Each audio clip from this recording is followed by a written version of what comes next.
So I'm going to contradict myself a little bit with this title. You get more by doing instead of thinking. And I just want to point out that it's so important to understand what you truly believe. There's a book that I read every single year or listen to. It's Outwitting the Devil. And something it speaks about in this book is about having wishes versus beliefs. A lot of the time we think that our wishes are our beliefs, and then we get really frustrated with ourselves if something that we desire isn't coming into fruition. So for example, you may think you're trying really, really hard to lose weight, and your wish is, I wish to lose 10 kilos, but your belief is that people are going to treat you differently if you lose weight. And so subconsciously, you start to reject that. I just want to get away from this glare. So subconsciously, you start to reject actually losing weight. So I think it is important. I just want to point out before I continue on and with this title, it is important to understand what you are thinking and understand what belief systems, like the beliefs in your mind create the law of your mind. The law is exactly what you live by. It's just like wherever you are. I mean, in Australia, we have laws for all types of things.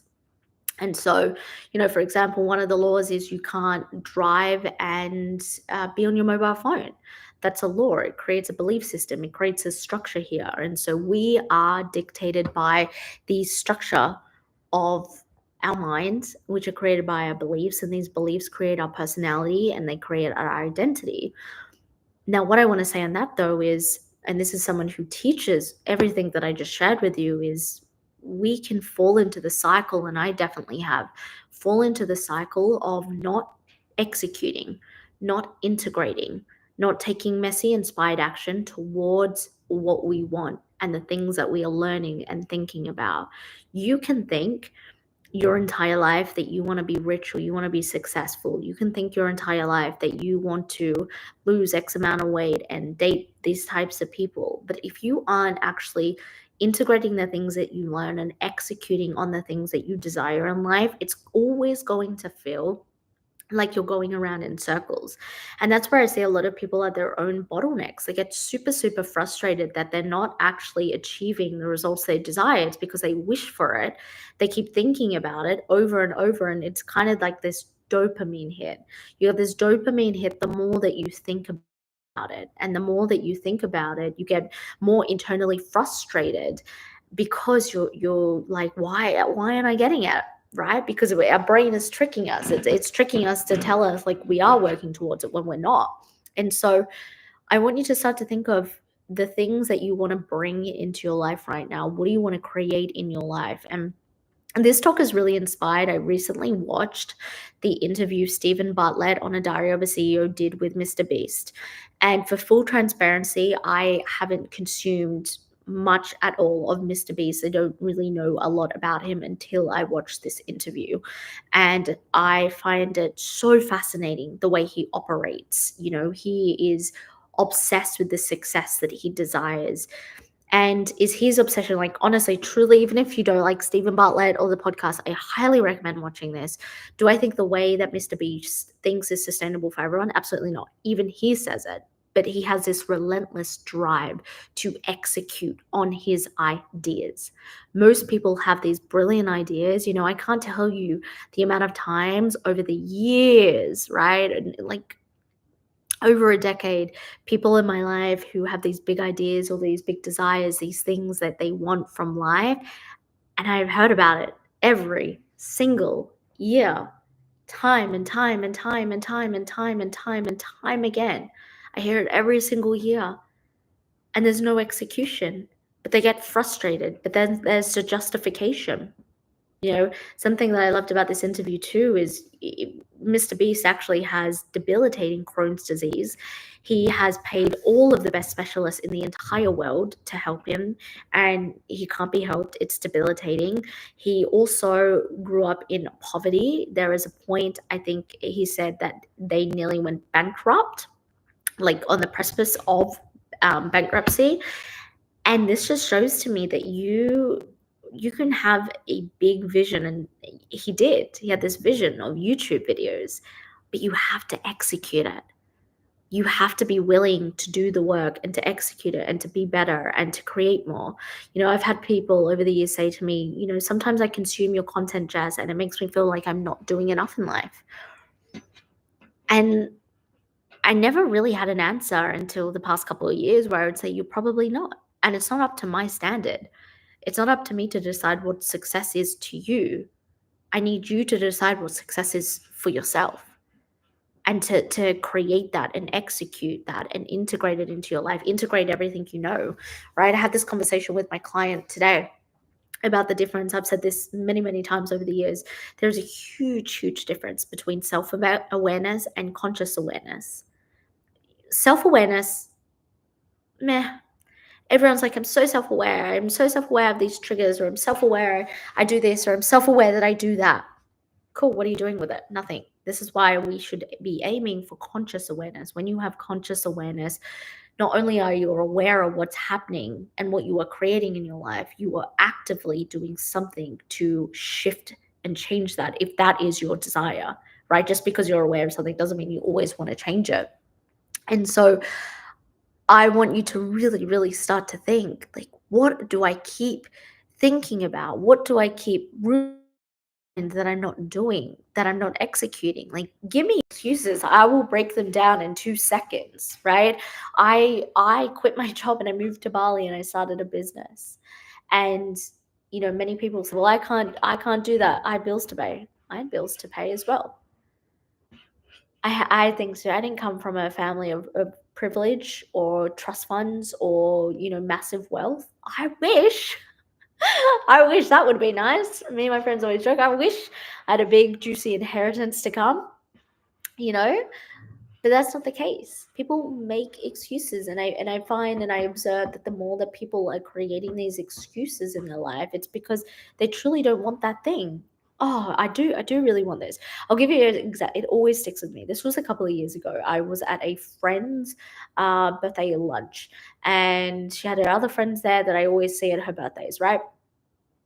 And one of the girls there, she's in the teaching industry, and she said, my dream is to just quit for a year and go camper vanning around Australia with her partner. And I said, so why don't you? And she goes, oh well, like, I can't quit, and I got bills, and like, it's just too long. I can't. If it truly inspired you, and this is the difference between just doing something for the sake of it versus inspiration. It needs to inspire you at a cellular level. Like, having my own business and the ability to, number one, not have a boss. Number two, if I wanted to work in my pajamas every single day, I could. And number three, be able to travel whenever I wanted. Like that, in to create something of impact as well. Those four things, like, I could feel that in my soul. That's like truly inspired me. But if someone said to me, you can work in bed, you can travel whenever you want, and you can um have all the freedom you want, but you just have to have a boss. But you can have all of those things. That doesn't inspire me whatsoever. Whereas other people will be like, yeah, I don't care if I have a boss and I have to, do work for someone else. I'll still get all this freedom. This is where people mistake what they really want. They buy into what they see on the internet. They buy into what they see online and think that's what freedom is. Freedom is what you decide it to be. Success is what you decide it to be. And that's what I had to learn. And going back to the story I was saying, and this woman was just making excuses, like, I can't because of this and this and this and this. It's just crazy to me that something that is inspiring to someone that they desire, they're not going to make it work. That's craziness to me, that you don't want to put in the work to create a life of a life. That's alignment. Inspiration is alignment. You would rather suffer for years to come because you're too afraid that maybe it will fail. There's a 50, like, when we neutralize, I teach all my clients to neutralize. There is a 50% chance that you're probably going to fail at anything you do. But then there's a 50% chance that you are going to succeed. I like those odds, because even if you fail, I say failure equals feedback. It is going to give you feedback into what is not working for you. And so I often think of this woman who is still doing the same thing 2 years later, 2 or 3 years later, still doing the same thing, probably thinking about how much she desires to get in the camper van and go traveling with a partner around Australia. It's just crazy. It's crazy that we confine ourselves in our own mental jail. And I say this with love because I was there for a lot of my 20s until I was finally like, fuck this. I'm not doing this anymore. Like, I'd been in the fitness industry for so long, and by that point I was managing gyms, but I still had a boss who micromanaged me so much. And I was like, the drive to do it. I was like, I can't. I can't do what I'm currently doing right now, or else I'm going to be miserable for the rest of my life. But in my 20s, that was a period of time where I was on the western side of Australia. And there was a period of time where I was like, I want to, like, early 20s, like 21. I was like, I'm going to move to eastern side of Australia. So I currently live in eastern.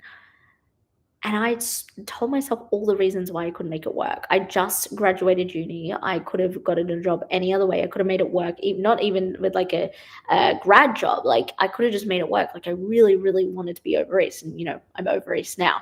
So it's something that's always had the pull for me.